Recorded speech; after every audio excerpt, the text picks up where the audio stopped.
Thank you, viewers. We are coming back after this short break. ব্রেকে যাওয়ার আগে একজন শ্রোতা আমাদেরকে বলছিলেন যে যারা পান খায় এবং সুপারি খায় এদেরকে কীভাবে আমরা সাহায্য করতে পারি। আমরা অনেক সময় ডাক্তার রেসপন্সিবিলিটি আছে এবং হসপিটাল এবং NHS ট্রাস্টগুলো তাদের কাছে আপনারা যদি আমরা সচেতন কিছু কমপ্লেন করি লিখিতভাবে এবং আমাদের কাউন্সিলর বা যে লোকাল অথরিটি যারা আছে এরা যাতে রাস্তায় আপনার ফিক না ফেলে এরপরে রাস্তায় গড়ে এবং ওগুলা কিছু বন্ধ করলে, যেমন টারহাম রেটে এক সময় অনেক বেশি মানুষ এই ফিক ফেলতো, তখন ইভেন ডাস্টবিনও পিক না ফেলার জন্য লেখা হয়েছিল, যার ফলে অনেকাংশে কমে গেছিল। তাহলে local authority has some responsibility, doctor NHS service provider has some responsibility to ask those people who are constantly using tobacco nuts, betel nuts, তারা যাতে এটা বন্ধ করে এবং এটা হলে আমাদের সমাজটা আমাদের এরিয়াও সুন্দর হবে এবং ওই যারা অ্যাডিক্টেড আছে তারা অ্যাডিক্ট থেকে বেরিয়ে আসতে পারবে। আস্তে আস্তে করতে হবে। এটা আমাদের যতটুকু আমাদের দায়িত্ব আছে আমরা বলতে পারি, কিন্তু the authority people have more power, more responsibility, more effective work they can do. এবং we do collective endeavors to stop those people doing a wrong thing. সেটাই হবে আমাদের জন্য ভালো। এই ডাক্তার সাহেব, আমি এখন আপনার কাছে একটা জিনিস জানতে চাচ্ছিলাম যে ডায়রিয়া একটা কমন ডিজিজ। আপনার স্কুলে যখন কেউ কাজ করে বা বাচ্চারা স্কুলে যায় না, কমনভাবে বলে ও ছেলেটা ডায়রিয়া হয়ে গেছে, আজকে যেতে পারবে না। এবং অনেক সময় যা স্টাফরাও বলে যে ডায়রিয়া হয়ে গেছে। তাহলে এটা ফিনোমেনন একটা ডিজিজ এবং one of the 10 major diseases is আপনার ডায়রিয়া। এবং ডায়রিয়ার কারণ কি আর কিভাবে এটা প্রতিরোধ করা যায়, আর আপনার হোমিওপ্যাথিকে কি বলে এবং কিভাবে এটা? আচ্ছা, ডায়রিয়া একটা পানিবাহিত রোগ, একটা জীবাণুঘটিত রোগ, পানিবাহিত জীবাণুঘটিত রোগ, এবং এটা সিজনাল বলা যায়, বিভিন্ন সিজনে আক্রান্ত করে। যাই হোক, আমাদের দেশে ডায়রিয়া এবং কলেরা দুইটাকে একসাথে করে ফেলতাম। ডায়রিয়া মানুষ সবটাই কলেরা মনে করতো, পরে শব্দটা ডায়রিয়া আবিষ্কার হয়েছে জনমনে। তো আগে কলেরাই নাম ছিল এবং বিশ্বাস করতো মানুষ কলেরা নাম একটা ভূত আছে, ভূতের আক্রমণে ইত্যাদি ইত্যাদি। যাই হোক, দৈত্যের আক্রমণ। কিন্তু পরে আবিষ্কার যেটা হইল পানিবাহিত রোগ ডায়রিয়া, জীবাণুবাহিত। তো ডায়রিয়া শুধু বারবার টয়লেটে গেলে পরে বডির পানি এবং লবণ বাইরে আসে। এটার জন্য যে খাবার স্যালাইন, অরাল স্যালাইন, বাংলাদেশে অর স্যালাইন বলে, মুখে খাবার স্যালাইনটা আবিষ্কার করছেন বাংলাদেশের কুমিল্লার একজন লোক, বিজ্ঞানী। আমার মনে হয় ইউরোপের হলে উনি নোবেল পুরস্কার পাইতেন। ওনার বাড়ি যদি ইউরোপের কোনো বা আমেরিকা হতো তাহলে উনি নোবেল পুরস্কার পাইতেন। কিন্তু উনি আবিষ্কার করছেন 1 লিটার পানি গরম করে ঠান্ডা করতে হবে এবং 1 মুষ্টি গুড় বা চিনি দিতে হবে, আর ঘন ঘন খাওয়াতে থাকেন, অর্থাৎ পানির শূন্যতা। আগের দিনে মানুষ ডায়রিয়া হলে বাইরে গিয়ে ডাব খুঁজতো, ডাবের পানি দরকার, কিন্তু ডাব পাইতো না। কিন্তু আসলে যে এটা যে পানি পান করে, ফুটন্ত পানি 1 মিষ্টি গুড় 5 চিনি ও আর 1 চিমটি লবণ ঘন ঘন খাওয়াতে থাকলে এটা পানি শূন্যতা রোধ হয়ে গেলো, মানুষ বাইসে গেলো। এইগুলো আগের দিন যখন ডায়রিয়া হতো, যখন খিচুনি দিত, তখন মানুষ পায়ে দিয়ে টানাটানি করতো, হইতেছে বুতি এক দিয়ে টানতেছে, মানুষ এক দিয়ে টানতেছে। আসলে পানি শূন্যতাই ছিল, খিচুনি দিত বডিতে, এরপর পানি শূন্যতা মারা যেত। তো উনি যেটা আবিষ্কার করছে এক। দ্বিতীয়ত কথা হচ্ছে হোমিওপ্যাথির কথা। আপনার অনেকগুলো স্যালাইন খাওয়ানো লাগবে না। হোমিওপ্যাথিতে দিয়ে একটা ঔষধ আছে নির্ধারিত, তাৎক্ষণিক আপনার ডায়রিয়া বন্ধ হয়ে যাবে। যেখানে অ্যালোপ্যাথিক আজ পর্যন্ত, আমি নাম বলছি, কোনো বিরুদ্ধে বলার কথা না, আমাদের ওষুধ দরকার অবশ্যই, সবাই আমরা সেবন করি, কিন্তু এত কার্যকরী ব্যবস্থা নাই। কিন্তু হোমিওপ্যাথিতে যে কয়েকটা ওষুধ আছে, 2-4টা ওষুধ ডায়রিয়ার সাথে সাথে নিয়ন্ত্রণে আসবে। 1 দিন যাবে না, 3 দিন লাগবে না, 7 দিন অপেক্ষা করতে হবে না, ঘন ঘন অরাল স্যালাইন খেতে হবে না। এটা খেলে পরে আপনার ডায়রিয়া ভাইরাস মারা যাবে, নিয়ন্ত্রণে আসবে। পরীক্ষিত এবং এটা খুবই ইম্পর্টেন্ট ঔষধ, যেমন আর্সেনিক অ্যালবাম আছে, ফসফরাস আছে, কার্বোভেজ ইত্যাদি ইত্যাদি নামগুলো বলে দিলাম। এগুলো যদি হাতের কাছে থাকে যে কোনো বিপদের সময় এগুলো কাজে লাগবে। ডায়রিয়া যদি হয়, বমিটিং যদি হয়, ভাইরাল ফিভার হয়, সিজনে যেগুলো হয়, এগুলোর জন্য কিছু কিছু হোমিওপ্যাথি ওষুধ আসে, তাৎক্ষণিক কাজ করবে, অন্য ঔষধে কাজ করবে না, এত দ্রুত কাজ করবে না। এর অর্থ না যে হোমিওপ্যাথি ওষুধ সব ব্যাপারে যে সব কাজ করবে তাড়াতাড়ি, কিন্তু কিছু কিছু ওষুধ আছে যেটার কোনো বিকল্প নাই, এটার জন্য একমাত্র হোমিওপ্যাথি ওষুধই বেশি কার্যকর। আর ডায়রিয়া আজকের দিনে বড় কোনো রোগ না, কিন্তু একদিন এটা বিশাল বিপজ্জনক ছিল। মানুষ গ্রামকে গ্রাম ডায়রিয়া এবং কলেরায় মারা গেছে। বিশেষ করে কার্তিক মাসে যখন পানি শূন্যতা হতো, তখন মানুষ বাসি খাবার হতো, কলেরা হয়ে যেত, ফুড পয়জনিং। তো আমরা ডায়রিয়া কলেরা দুইটাকে একসাথে গুলিয়ে মিলে ফেলছিলাম, কিন্তু আসলে কলেরা হচ্ছে যে কি বলে পুরানো খাবার, বাসি খাবার। আমাদের দেশে এবং এদেশে এখনও মানুষ বাসি খাবার খায়, অভ্যস্ত আছে। এই বাসি খাবারটা বর্জন করতে হবে, অর্থাৎ পচা খাবারটা বর্জন করতে হবে, পুরাতন খাবারটা বর্জন করতে হবে, অর্থাৎ নিত্য নতুন খাবার অল্প রাঁধবেন, অল্প করে খাবেন এবং স্বাদে খাবেন, সুস্বাদু হিসাবে খাবেন, এটা খুব ইম্পর্টেন্ট। আমরা ভাত বেশি রাঁধলাম, ফ্রিজে রাখলাম অথবা সামনে রাখলাম, কিন্তু সেটা ব্যাকটেরিয়া জমে যায়।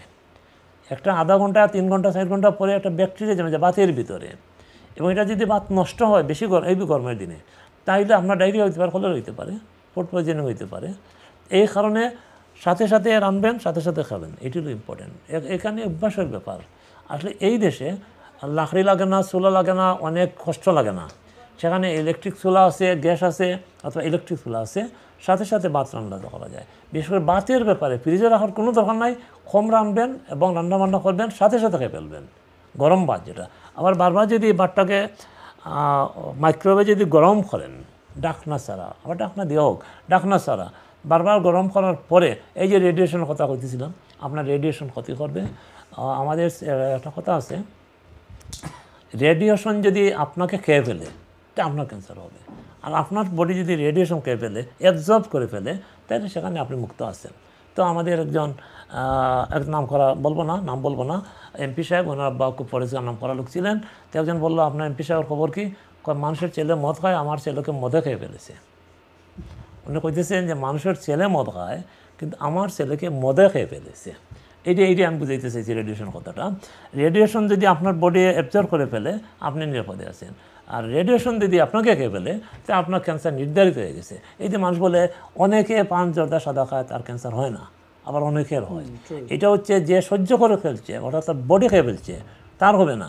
কিন্তু সাদা জর্দা যাকে খেয়ে ফেলবে তার ক্যান্সার হবে, নিশ্চিত নির্ধারিত হবে। যদি সাদা জর্দার প্রকোপ এত বেশি হয়, সে যদি আপনার দাঁতের মারে খেয়ে ফেলে বা যে কোনো সেল খেয়ে ফেলে, আক্রান্ত করে ফেলে, ক্যান্সার সেল গ্রো করে ফেলে, সাথে সাথে ক্যান্সার স্প্রেড করবেই। তো আপনি এই জায়গাতেই এই ঝুঁকিপূর্ণ অবস্থা থেকে নিরাপদ দূরত্ব রাখাটাই বুদ্ধিমানের কাজ। স্বাস্থ্য সচেতন হিসাবে আমাদের তাই পরামর্শ। সবাইকে ধন্যবাদ। ডাক্তার সাহেব, আমি আরেকটা জিনিস জানতে চেয়েছিলাম, আপনার এই ডায়রিয়া কতদিন পর্যন্ত লাস্টিং করতে পারে? আর সাথে সাথে আমি এই বলতে চাই যে ব্যাকটেরিয়া আর ভাইরাস, ব্যাকটেরিয়া হলো এটাকে খালি চোখে দেখা যায়, আর ভাইরাস কি আরও ছোটো, এটাকে খালি চোখে দেখা যায় না?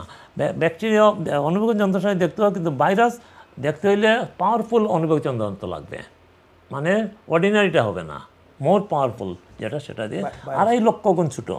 একটা ব্যাকটেরিয়ার চেয়ে একটা ভাইরাস 2.5 লক্ষ গুণ ছোটো, মানে অনেক ছোটো, সে দেখা যাবে না, দুইটি দেখা যায় না। তো কাজেই ভাইরাস এবং ব্যাকটেরিয়া ডিফারেন্ট। একটা সমস্যা আছে, ভাইরাসের জন্য অনেক ঔষধ নাই, যেহেতু এটা ছোটো। কিন্তু এই ক্ষেত্রে ভাইরাসের জন্য হোমিওপ্যাথি ওষুধ বেশি কার্যকর।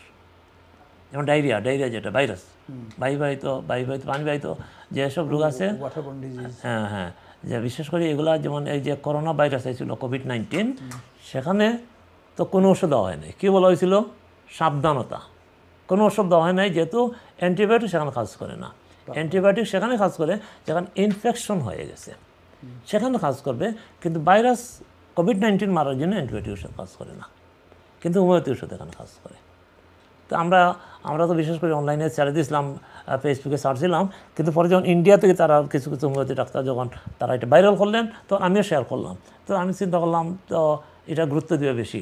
এবং সারা দেশে, বাংলাদেশে, ইন্ডিয়াতে এবং লন্ডনেও কিছু কিছু মানুষ, আমি দেশে যাওয়ার পরে আমার আত্মীয় স্বজন বন্ধু বান্ধবরাও কইছে যে আমরা হোমিওপ্যাথি ওষুধগুলো খাইছি, অনেক অনেক অনেক খাইছে তারা। তো এটা কাজ হয়েছে, কিন্তু নাম হয় না আর কি, এটি হলো কথাটা। এইটার এটা প্রচার হয় না, ব্যাপক প্রচার হয় না। এটা কি বলে, প্রশংসার আড়ালে অন্তরালে থাকে। এটা কি গরিবের ঔষধ? গরিবের ওষুধ হিসাবে এটা গণ্য করা হয় এবং এটা প্রশংসার যোগ্য না। যেমন ধনী মানুষের প্রশংসা আছে, ধনী মানুষ 100টা দোষ করলেও তার প্রশংসা হয়, আর গরিবের ছোট্ট একটা বদনাম হইলে এটা দুর্নাম হয়। এটা গরিব, এই যে আপনি যেটা খুঁজে সুন্দর, এটা গরিবের পর্যায়ে ফেলিয়ে রাখা হয়েছে এটাকে। Because enough research হচ্ছে না, you don't have enough money, the homeopathic যেমন আগের মতো যেভাবে দরকার, কারণ এটা রিসার্চ করতে হলে পয়সা দরকার, হসপিটাল দরকার, অনেক ডাক্তার দরকার, ফিল্ড ওয়ার্কার দরকার, অনেক অনেক কিছু। যাই হোক, ডায়রিয়া কতদিন পর্যন্ত লাস্টিং করতে পারে? ডায়রিয়া সাধারণত 3 থেকে 7 দিন, 10 দিন লাস্টিং করতে পারে। সাধারণত এইভাবে বলা হয়ে থাকে যে 3 দিন তো লাগবে, 7 দিনও লাগতে পারে, 10 দিনও হতে পারে। কিন্তু এই ক্ষেত্রে আমি আবারও বলি, হোমিওপ্যাথি ঔষধে আপনার 1 দিন পরের দিন আপনি সুস্থ হয়ে যাবেন। তো অনেকে এই কথা বলে যে হোমিওপ্যাথি ওষুধ বেশি সময় লাগে না, কথা ঠিক নয়, সব ক্ষেত্রে লাগে আমার কথা না। কোনো কোনো ক্ষেত্রে, কিছু কিছু ক্ষেত্রে খুব তড়িৎ কাজ করে, মন্ত্রের মতো কাজ করে, এটা তড়িৎ কর্মা, খুব বেশি কাজ করে, সাথে সাথে অ্যাকশন। তো এটি খুব ইম্পর্টেন্ট। বিশেষ করে আবারও বলি নামগুলা, যেমন কার্বোবেজ, তারপরে ফসফরাস, আর্সেনিকাম অ্যালবাম, এইগুলা ডায়রিয়ার জন্য খুব ভালো ঔষধ, তাৎক্ষণিক কাজ করবে। আর প্রথমে করবে অ্যাকোনাইট যদি কেউ রাখে কাছে, তারটি সেখানে প্রাথমিক রোগে, যে কোনো রোগেতে কাজ করে, ডায়রিয়া হলে কাজ করবে, বমিটিং হলে কাজ করবে, তারপরে যে কোনো ধরনের ফুল হইলে কাজ করবে এগুলো। আর একটু দুর্বল হইলে আর্সেনিকাম অ্যালবাম। আর যদি বেশি বমিটিং হয়, ফসফরাস আছে হোমিওপ্যাথিতে, এগুলো তাৎক্ষণিক। কার্বোবেজ আছে, বেশি বমি হলে তো কার্বোবেজের সাথে সাথে কাজ করবে। ধন্যবাদ। ডক্টর সাহেব, আমি এক হসপিটালে গেছিলাম একজন মুরব্বীকে দেখার জন্য। উনি এমনি কয়েকদিন আগে দেখলাম যে উনি ভালোই ছিলেন। 2 দিন পরে উনি মারা গেলেন। তার সিমটম ছিল নিউমোনিয়া। তাহলে কিভাবে যে শুধু এটা কি বৃদ্ধ লোককে বেশি আক্রান্ত করে মেরে ফেলে, আর ইয়াং পিপল যারা আছে এরা নিউমোনিয়া হলে অনেক সময় সার্ভাইভ করতে পারে? ধন্যবাদ। তাহলে ধন্যবাদ। নিউমোনিয়া যে কোনো বয়সের জন্য খুব বিপজ্জনক, তবে বিশেষ করে বৃদ্ধ লোক এবং শিশু, এই 2 জায়গাতেই ঝুঁকিপূর্ণ। যেহেতু নিউমোনিয়া আপনার ফুসফুসটাকে ড্যামেজ করে ফেলবে ও মারা যাওয়াটা নিশ্চিত হয়ে যায়। কাছাকাছি নিউমোনিয়ার সমস্যা আছে, জ্বর খুব বেশি না কমা না, বেশিও না কমা না, এই মাঝখানে থাকে। এবার নিউমোনিয়া শনাক্ত কঠিন আগের দিনে বিশেষ করে। এখন যেহেতু সহজে আপনি জিপির কাছে যেমন হসপিটাল যাবেন, তাড়াতাড়ি শিশুদের জন্য নিরাপদ, আর বয়স্ক লোকের জন্য একটু বিপজ্জনক। কারণ যেহেতু আমাদের অর্গান বয়স হওয়ার সাথে সাথে অর্গানগুলো দুর্বল হয়ে যায়, ক্ষয় হয়ে যায়, নষ্ট হয়ে যায়, পুরানো গাড়ির পার্টসের মতো। এগুলো আপনি কী করবেন? আমি আমার ফাদারকে মাঝে মাঝে হোমিওপ্যাথি ওষুধ দিতাম, বলতেন আমার তো বয়স হয়ে গেছে, অর্গান তো কাজ করে না আগের মতো, ক্ষয় হয়ে গেছে, তোমার ওষুধ তো তাড়াতাড়ি কাজ করবে না। বলতেন তিনি, ওইভাবে বলতেন যে আমার তো বয়স হয়ে গেছে, 90 হয়ে গেছে, তো তোমার ওষুধ তো এখন আগের কাজ করবে না, অনেকটা করবে না। কিন্তু উনি হোমিওপ্যাথি বিশ্বাস করতেন। ছোটোবেলা আমি দেখতাম হোমিওপ্যাথি ওষুধ সেবন করতেন আমার ফাদার, এবং বলতেন হোমিওপ্যাথি নিয়ে আসো। তো আমি মনে করতাম যে আব্বাকে পয়সা স্বাস্থ্যের জন্য বাঁচানোর জন্য হইতেছেন। কিন্তু আমি এই বয়সে, পরিণত বয়সে বুঝলাম যে হোমিওপ্যাথি ওষুধের সাইড এফেক্ট নাই, ক্ষতিকর না, কম পয়সায় যেখানে মুক্তি হয় সেখানে বেশি পয়সার দরকার কি, ঝুঁকি নেওয়া দরকার কি, সাইড এফেক্টের দরকার কি। যাই হোক, তো বৃদ্ধ লোকদের জন্য নিউমোনিয়া থেকে বাঁচার চেষ্টা করতে হবে। নিউমোনিয়া হলে ঝুঁকিপূর্ণ, লাইফ ঝুঁকিপূর্ণ, শিশুদের জন্য ঝুঁকিপূর্ণ। এই দেশে ঝুঁকি কম আছে, কিন্তু আমাদের বাংলাদেশে অনেক শিশু তখন মারা যেত নিউমোনিয়া গঠিত কারণে। আর কী বলে, টাইফয়েড হলে প্রচণ্ড তাপ হয়, নিউমোনিয়াতে জ্বর কম থাকে, কম বেশি উঠে সারে ইত্যাদি ইত্যাদি। তখন নিউমোনিয়া শনাক্ত করা কঠিন ছিল আগের দিনে। এখন তো নানা ধরনের পরীক্ষা নিরীক্ষা ইত্যাদি শিশুদের তাৎক্ষণিক নিউমোনিয়া হলে পরে অ্যান্টিবায়োটিক অবশ্যই ইম্পর্টেন্ট। এখানে আমি শাসন দিব না যে অ্যান্টিবায়োটিক বর্জন করতে হবে, খাইতে হবে না। আপনি অ্যান্টিবায়োটিক ডাক্তার যেটা খাইতে হবে, এটা ইম্পর্টেন্ট, অ্যাভয়েড করা যাবে না। ঝুঁকিপূর্ণ অবস্থা, নিউমোনিয়া মারাত্মক একটা অবস্থা, কন্ডিশন। এখান থেকে আপনি কী করে সার্ভাইভ করবেন? ওষুধ ছাড়া, ওষুধ লাগবেই। ধন্যবাদ। আমি এটা নিউমোনিয়া বা অন্য ডিজিজের সাথে আপনার যারা অবিস আছে, ওই ওবিসিটি, যারা অনেক সময় অনেক এই স্বাস্থ্য তাদের হাইট অনুযায়ী বা বয়স অনুযায়ী অনেক স্বাস্থ্য হয়ে যায়, তারা কীভাবে যে তার স্বাস্থ্য কমে যে কোনো হেলথ রিস্ক থেকে মুক্ত পেতে পারে, এটা কীভাবে? ওবেসিটি, ধন্যবাদ। ওবেসিটি যেটাকে আমরা বলি মেদবুড়ি কী করি? বাংলাদেশে দেখছেন না সাইনবোর্ডে, মেদবুড়ি কী করি? অর্থাৎ মেদবুড়িকে কমাতে হবে, অর্থাৎ মেদ চর্বিকে কমাতে হবে, নিয়ন্ত্রণে আনতে হবে। কীভাবে? হ্যাঁ, এটার জন্য যদি আপনি খাবার ধীরে ধীরে কমাতে থাকেন, রাত্রিবেলা খাবেন না, কম খাবেন, কমাতে খাবার পরিমাণ কমে আনবেন, তৈলাক্ত চর্বিযুক্ত খাবার কমাবেন, বেশি বেশি করে দৌড়াতে থাকবেন, ব্যায়াম করতে থাকবেন, এবং কিছু হোমিওপ্যাথি ওষুধ খাবেন, এবং লেবুর পানি প্রচুর পরিমাণে খাবেন। তো এইটা খুব ইম্পর্টেন্ট। আপনার মেদবুড়ি কী করে হঠাৎ কমাতে পারবেন না, যদি কমান আপনার জীবন ঝুঁকিপূর্ণ হবে। অর্থাৎ হঠাৎ করে গ্যাপ যদি বাড়ে যায়, এটা আপনার ক্ষতি হবে।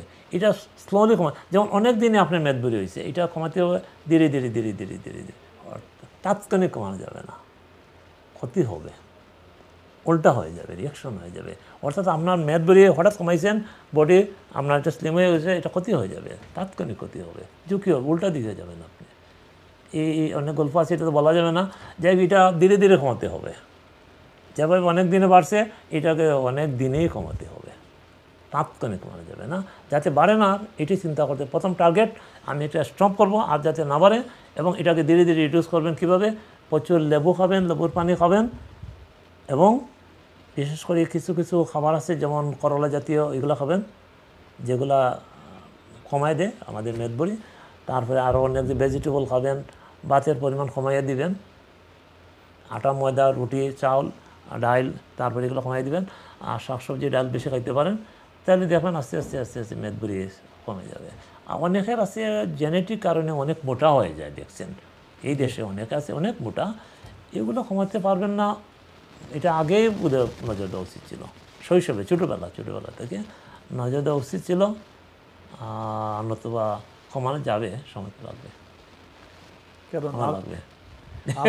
আমি এই গত বছর বাংলাদেশে ছিলাম, আর এক এই পরিবারে আমার দাওয়াত ছিল, দেখলাম মহিলা আমেরিকা থাকেন, কিন্তু যে সাইজ আর কি, এই যে উনি বিরাট, প্রবাবলি যে আমাদের এই আইয়েতে আমাদের ইংলিশ একটা স্টোরি ছিল, এই স্টোরির সাথে পুরাপুরি মিল। যাই হোক, তো কাজেই আমি ভাবলাম কীভাবে এদেরকে সাহায্য করা যায়। কারণ এর শুধু একজন নাই, আমাদের বাংলাদেশে, এদেশে বিভিন্ন জায়গায় আমাদের অনেক এই পুরুষ মহিলা, তাদের অনেক স্বাস্থ্যকে কীভাবে সুস্বাস্থ্য আনা, এবং তাদের স্বাস্থ্যের যে পরিমাণ মতো যে স্বাস্থ্য হওয়া এবং রাখা কীভাবে করা যায়, একটা রিসার্চ যদি হয়। বডি নিয়ন্ত্রণ, বডি হয়তো তার নিয়ন্ত্রণ হারিয়ে ফেলছে, শুধু চর্বিগুলো চর্বি বাড়তেছে বা মোটা হইতেছে। এটার জন্য কিছু কিছু তো জেনেটিক আছে, কিছু কিছু আগে বংশগত দ্বারাই আসছে, তবে বংশ তো যাই দ্বারাই হোক। আমি যখন দেখলাম ওনার মা একেবারে নর্মাল এবং বাবাও নর্মাল, কিন্তু উনি একটা আমেরিকা অনেক সময় হতে পারে ওরা ফাস্ট ফুড খায়। আমি আমার বন্ধু কইছে, এখান থেকে একজন ফ্রেন্ড গেছিল আমেরিকা, কইছে আমেরিকার এই অঞ্চলে মানুষগুলা এত বড় বার্গার খায়, আবার অন্য একটা অংশ সেখানে গেলে ক্যালিফোর্নিয়া ভেজিটেবল খায়, তারা এত মোটা বার্গার খায়। আমরা যেটা ছোটো হয় এত বড় বার্গার, তারা এত মোটা বার্গার করতেছে, এবং তারা হাঁটের সময় বোঝা যায় একটা দৈত্য হাঁটতেছে। অনেক লোক আছে খাইছে, প্রচুর মোটা হয়েছে খাবার, ওবেসিটি হয়েছে খাবার কারণে, এটা একটা কারণ। অবশ্যই আমেরিকাতে ওবেসিটি হয়েছে খাবার কারণে, প্রচুর পরিমাণ খায় তারা, মোটা বার্গার খায়। হোয়াটএভার ইট ইজ, যে সমাজে থাকেন আমরা, আমাদের এই মেডিকেল সায়েন্স যারা আছেন, যারা একটা কল নিয়ে নেই। আসসালামু আলাইকুম। Hello viewers. জি, আসসালামু আলাইকুম। বলেন আপনার কোনো প্রশ্ন থাকলে। জি জি, আমার প্রশ্ন না, আমার ডক্টর গিয়াসউদ্দিন সাহেবকে আমি ব্যক্তিগতভাবে ধন্যবাদ দেওয়ার জন্য ফোন করলাম, থ্যাংক ইউ। কারণ আমি বহুদিন যাবৎ সাইনাসে ভুগতেছিলাম এবং আমার নাক একটা সব সময় বন্ধ থাকতো ফর লাস্ট 55 ইয়ার্স ও 60 ইয়ার্স। কিন্তু গিয়াস সাহেবের ওষুধ খাওয়ার পর আমি অনেক অনেক ভালো আছি, আমার দুই নাক খুলে গেছে। এবং এই জন্য আমি ওনাকে, আমি জানি না, আমি জানলাম যে উনি প্রোগ্রাম করেন, সেই জন্য ওনাকে ধন্যবাদ দেওয়ার জন্য। গিয়াস সাহেব, thank you very much. Doctor Giyas, জি জি, আপনার ওষুধ খেয়ে আমি অনেক ভালো আছি, অনেক অনেক ধন্যবাদ। আপনার- দোয়া করি যে আপনার যারা আছে এই প্রোগ্রাম দেখতেছে, I encourage them all, you have been very আপনার কাইন্ড। আপনার আপনার পরিচয় দেন, পরিচয় সবাই জানে। জি জি, আমার নাম, আমি একজন কমিউনিটি সোশ্যাল ওয়ার্কার, আমার নাম রহমান জিলানি। এবং সবাই আপনাকে চিনে, এবং আপনাকে চিনে না এমন লোক কমই আছে। আমাদের অনেক অনেক আন্দোলন সংগ্রামের আপনি একটা ইতিহাস, সবাই চিনে আপনাকে। ট্রেন্ডি হলে যখন প্রোগ্রাম হতো যাইতাম, তখন আপনাকে আমরা পেতাম। জি জি জি, আমি 20 years I was working there. হ্যাঁ। I heard your name, Mr. Jilani, because I know, because when I was in Tower Hamlets, I know one of the community activists. You are they supporting local communities, various situation, not only housing, social, and other areas. Thank you for your great you. appreciations to our consultant, Dr. Giyasuddin Ahmed. ধন্যবাদ আপনাকে, জি ধন্যবাদ। জি, অনেক গিয়াস ধন্যবাদ। সাহেবকে আমার একদম হৃদয় থেকে, আমার পরিবারের পক্ষ থেকে ওনাকে ধন্যবাদ বলবেন। Thank you. আপনাকে অনেক ধন্যবাদ। আমরা আমাদের পক্ষ থেকে আপনাকে অনেক অনেক ধন্যবাদ। ভালো Thank you. থাকেন, সুস্থ থাকুন। Thank you. Okay, আমরা লাস্ট উইকে বোধহয় ডাইমেনশিয়া সম্পর্কে আলাপ করছিলাম। ডাইমেনশিয়া সাধারণত আমাদের এই যারা বয়োজ্যেষ্ঠ তাদের মধ্যেই হয়ে থাকে, এবং এটা আসলে যে ডিজিজটা কীভাবে এই ক্রমাগতভাবে একটা শ্রেণীর একটা গ্রুপকে দিন দিন এই সাফার করতে হচ্ছে। এই ডাইমেনশন হয়ে গেলে ভুলে যাচ্ছে, পরিবারের সাথে ডিটাচ হচ্ছে, এবং পরিবারের মধ্যে বিভেদ হচ্ছে। সে যতটুকু সম্মান পাওয়া দরকার ধন্যবাদ। সে সম্মান পাচ্ছে না। তো এই কাজেই এই ডাইমেনশা কীভাবে এই এই মরণব্যাধি রূপ থেকে যে অর্থাৎ আমরা কীভাবে রক্ষা করতে পারি, আপনি ধন্যবাদ। ধন্যবাদ। ডাইমেনশিয়া বেশি বয়সী হয়, ও আবার মাঝামাঝি বয়স হতে পারে। তো আরেকটা বলে, হ্যালো ভিউয়ার্স, আসসালামু আলাইকুম, বলেন। জি, আমি ডাক্তার সাহেব লোকে ধরে ও জি, ডাক্তার সাহেব ফোনরা আপনি খোকা জি জি বলেন। আপনি স্টুডিওত মাত্র। হ্যালো আসসালামু আলাইকুম। ওয়ালাইকুম সালাম। জি হোকা, আমার সালাম। জি হোকা। জি আমার চকুর মাঝে খুব করে 3-4 দিন ধরে জিলকায় আর খাজুয়ায় বেশি। আচ্ছা। আর হসপিটাল গেছি ফজরের নামাজ পড়িয়া, বাদে তারা কয় কেমিস্ট যাও, 10টাত খুলবো কেমিস্ট, জ্ঞান ঔষধ। কেমিস্ট গেছি, রওনা উঠে গেছে, তারা দিছে 2টা ড্রপ আনছি কিনিয়া, এটা কাম করে না। আর ডাক্তারে কয় তুমি অপটিশনে যাও, তো অপটিশনে গেলে কয় ডাক্তারে যাও, ডাক্তারে গেলে কয় অপটিশনে যাও। বুঝছি। যে এটা আমি বলে বুঝতে পারছি। অ্যালার্জি গঠিত কারণ, এটা হলো অ্যালার্জি গঠিত কারণ। হ্যাঁ ফিভার আছে কিনা আপনার? হ্যাঁ ফিভার আমার কোনোদিন না ফিভার আসিল না, এখন খিতার লাগি এটা করে সবে করে ফিভারে হইতে পারে। এটা অ্যালার্জি। তাহলে আমি একটা পরামর্শ দিই, আর যদি বিস্তারিত জানতে হয় তাহলে টেলিভিশন আপনার ওখানে নাম্বার আছে, এই টেলিভিশন নাম্বার নিয়ে যেন ট্যাক্স নাম্বার, ওখান থেকে টেলিফোন করলে আপনি তার সাথে আলাপ করতে খুব জিলকানি, চোখ ফুলি গেছে, খুব জিলকাইতে এ চোখ ফুলি যায়, আস্তা চোখ ফুলি যায়, ডাইনোসাইট বেশি। বুঝতে পারছি।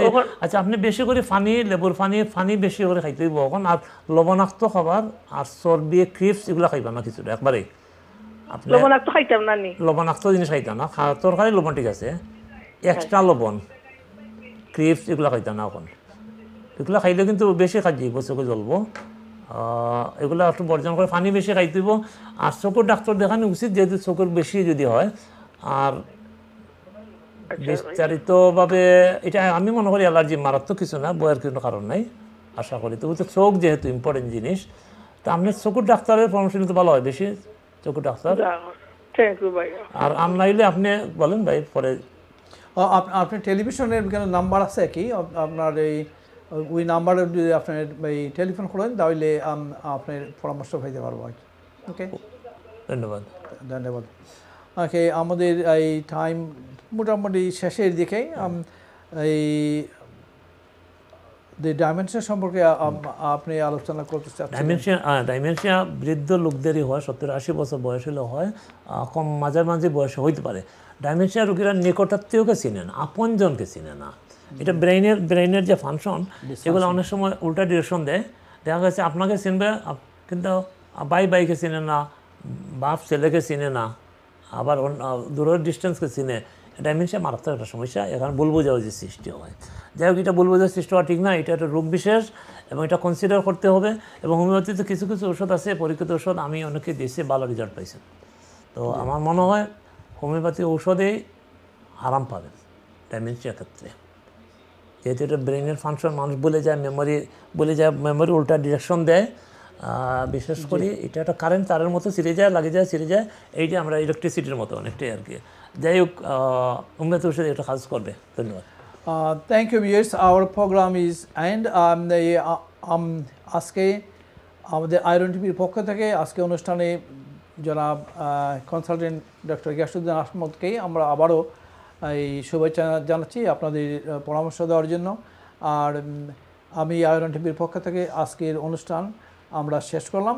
আপনারা ভালো থাকেন। আগামী সোমবারে আমাদের অনুষ্ঠান দেখার অপেক্ষায় রইলাম। আসসালামু আলাইকুম।